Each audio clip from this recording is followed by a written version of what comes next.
കോട്ടയം, പത്തനംതിട്ട, ആലപ്പുഴ ജില്ലകൾ ഉൾപ്പെടുന്ന Lions district 318ബിയുടെ district cultural fest Mayooram December 15 രാവിലെ 9 പാലാ സെന്റ് തോമസ് കോളേജിൽ നടക്കുമെന്ന് ഭാരവാഹികൾ പാലാ മീഡിയ സെന്ററിൽ വെച്ച് നടന്ന വാർത്താ സമ്മേളനത്തിൽ അറിയിച്ചു.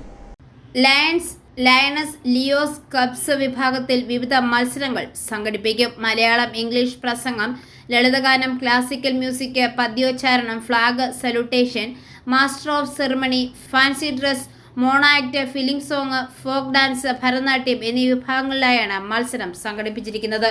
Cultural fest district secretary Charlie Jacob അധ്യക്ഷത വഹിക്കും. മാണി സി കാപ്പൻ MLA ഉദ്ഘാടനം ചെയ്യും. Lions district governor R. Venkatachalam മുഖ്യപ്രഭാഷണം നടത്തും. സമ്മാനദാനം ജോസ് കെ മാണി MP നിർവഹിക്കും. First vice district Winnie Philip, second vice district governor Jacob Joseph, Sunny Augustine, VK Sajeev, Suresh Vanchippalam തുടങ്ങിയ നേതാക്കൾ പ്രസംഗിക്കും. കൾച്ചറൽ ഫെസ്റ്റ് നാളെ 15-ാം തീയതി പാലാ സെന്റ് തോമസ് കോളേജിൽ നടക്കും. രാവിലെ 9 മണിക്ക് തന്നെ മത്സരങ്ങൾ ആരംഭിക്കും. വൈകുന്നേരം 6 മണിക്ക് സമാപിക്കുന്നതാണ്.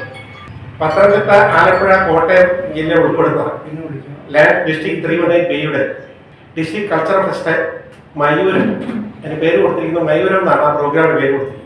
പാലാ മീഡിയ സെന്ററിൽ നടന്ന വാർത്താ സമ്മേളനത്തിൽ cultural fest district secretary Charlie Jacob, മുൻ district governor Sunny Viscaria, lion district PRO advocate R. Manoj Pala, Benny Mailadoor, B. Haridas എന്നിവർ പങ്കെടുത്ത് സംസാരിച്ചു. ഐഫോറിയ ന്യൂസ്, പാലാ.